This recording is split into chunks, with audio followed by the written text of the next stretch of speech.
মাছের মাথা দিয়ে রেসিপি তো আমরা অনেক রকমই খেয়ে থাকি। আর শীতকাল মানেই বাঁধাকপি তো প্রচুর পরিমাণে এখন পাওয়া যাচ্ছে। আর বাঁধাকপি দিয়ে কাতলা মাছের মাথা রান্না করব না, এটা তো হতেই পারে না। আজকে আপনাদের সাথে একদম অনুষ্ঠান বাড়ির মতো বাঁধাকপি দিয়ে মাছের মাথা দিয়ে রান্না করা আপনাদের সাথে শেয়ার করব। আমি জানি আপনারা জানেন, তবু আমি কিভাবে রান্না করি সেটাই আজকে আপনাদের সাথে শেয়ার করব। ভীষণ ভালো লাগবে। আর এখন বাঁধাকপি পাওয়া যাচ্ছে, এই বেলাবেলি খেয়ে নিতে হবে। সুন্দর এই রেসিপিটা একদম সহজভাবে আপনাদের সাথে সমস্ত কিছু টিপস অ্যান্ড ট্রিক্স সহ শেয়ার করব। নমস্কার, আমি অন্তরা, আপনাদের চ্যানেল অন্তরা কুকিং কিচেনে অনেক অনেক স্বাগত জানাই আপনাদের। তাহলে চলুন আজকে রেসিপিটা স্টার্ট করি। প্রথম যেটা লাগছে বাঁধাকপিটাকে আমি এখানে প্রথমে একটুখানি কেটে নেব। আর তারপরে মনে পড়লো যে সবার আগে আলুটাকে সেদ্ধ করে দেওয়া দরকার, তাই জন্য আগে আলুর খোসাটা ছাড়িয়ে নিচ্ছি। এই ছোটো আলুর খোসা ছাড়াতে আমার একেবারে অধৈর্য লাগে। তবু ছোটো আলুগুলো আপনারা চাইলে আগে সেদ্ধ করে খোসা ছাড়াতে পারেন, কিন্তু আমি একটু খোসা ছাড়িয়ে নিয়ে সেদ্ধ করি, তাতে আমার একটু মনে হয় সুবিধা হয়। একটুখানি লবণ দিয়ে আলুটাকে আগে সেদ্ধ বসিয়ে দিলাম। তারপরে আমি বাঁধাকপিটাকে খুব ভালো করে একদম মিহি করে কুচিয়ে নেব। বাঁধাকপিটাকে কিন্তু আমি প্রেসারে দিয়ে সিটি মারবো না। আপনারা চাইলে প্রেসারে সিটি মারতে পারেন, একেবারে ডাইরেক্ট রান্নাও করতে পারেন। আমি বাঁধাকপিটাকে একটুখানি কড়ার মধ্যে জল দিয়ে অল্প করে একটু ভাপিয়ে নেবো। জাস্ট একবার একটু ফুটে গেলে আমি বন্ধ করে একটু ঢাকনা চাপা দিয়ে রেখে দেবো, তাতেই যেটুকু যা সেদ্ধ হবে। আর তারপরে আমি একটুখানি মশলার জোগাড় করে নেবো এখানে। তার জন্য আমি এখানে পেঁয়াজ নিয়ে নিয়েছি, দুটো টমেটো নিয়েছি, আর একটা টমেটো আমি পরে দিয়েছিলাম। আর এখানে আদা লঙ্কাটা আমি এখানে আগে মিক্সিতে একটু পেস্ট করে নেবো। টমেটোগুলো কুচিয়ে নিয়েছি, আর পেঁয়াজটাকে একদম জিরি করে কুচিয়ে নিয়েছি। আমি কিন্তু কোনো রকম রসুন ব্যবহার করব না, ধনে গুঁড়ো ব্যবহার করব না।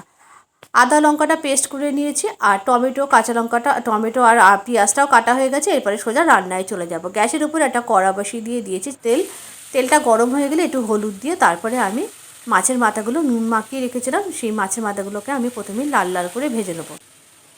মাছের মাথায় হলুদ মাখাবেন না, তাতে হয় কি কোনো জায়গায় হলুদ লাগে, কোনো জায়গায় লাগে না। তার থেকে ডাইরেক্ট কড়াই দেবেন, তেলটার মধ্যে মিশে যাবে, তখন এই মাছের মাথাগুলো ভাজবেন। দেখবেন চারিদিকটা খুব সুন্দরভাবে ছড়িয়ে গেছে, আর বেশ সুন্দর করে লাল লাল ভাজাটাও হয়েছে। বেশ সুন্দর করে এইভাবে মাছগুলোকে আগে ঢাকনা চাপা দিয়ে ভালো করে ভাজবো।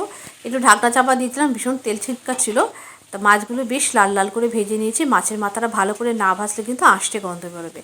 তারপরে কড়াতে থাকা তেলের মধ্যে আমি একটু ফোড়ন দিয়েছি, একটু গোটা জিরে ফোড়ন, তেজপাতা, শুকনো লঙ্কা আর একটু দারচিনি ফোড়ন দিয়েছি। আর গোটা গরম মশলা কিন্তু আমি দিইনি। ভালো করে একটু ফোড়নটা 15-20 সেকেন্ড মতো একটু ভালো করে ফোড়নটা দেওয়ার পর প্রথমে আমি এর মধ্যে কুচিয়ে রাখা পেঁয়াজটাকে দিয়ে দিয়েছি। পেঁয়াজটাকে খুব বেশি লাল লাল করে ভাজবো না, জাস্ট হালকা যখন কালার ধরে আসবে তখনই আমি এর মধ্যে পেঁয়াজ বেশ ভালো করে ভেজে নিয়ে তখন আমি এর মধ্যে দিয়ে দেবো কুচিয়ে রাখা টমেটোটা একটু বেশি পরিমাণে দেবেন, তাহলে খেতে ভালো লাগবে। টমেটো দিয়ে বেশ ভালো করে নাড়াচাড়া করে একটু ভেজে নিয়েছি। টমেটোটা যখন বেশি একটু গলে গেছে তখন আমি সেদ্ধ করে রাখা আলুটা দিয়ে দিয়েছি। আলু দিয়ে টমেটোর সাথে খুব ভালো করে ভেজে নিয়েছি। তারপরে কড়াইশুঁটিটা দিয়ে দিয়েছি। অবশ্যই কড়াইশুঁটি দেবেন, কড়াইশুঁটি দিলে খেতে ভালো লাগে। আপনারা এর মধ্যে একটু চাইলে পেঁয়াজ কালিও দিতে পারেন। তারপরে যে আদা লঙ্কার পেস্টটা করেছিলাম সেটা দিয়ে দিয়েছি। স্বাদ অনুযায়ী দিয়ে দিয়েছি নুন আর হলুদ, আর একটু কাশ্মীরি রেড চিলি পাউডার দিয়েছি ভালো কালারের জন্য। এরপরে আলুর সাথে সমস্ত মশলা ভালো করে কষে নিয়েছি। কষে নেওয়ার পর সিদ্ধ করে জল ঝরানো বাঁধাকপিটা এর মধ্যে দিয়ে দিচ্ছি।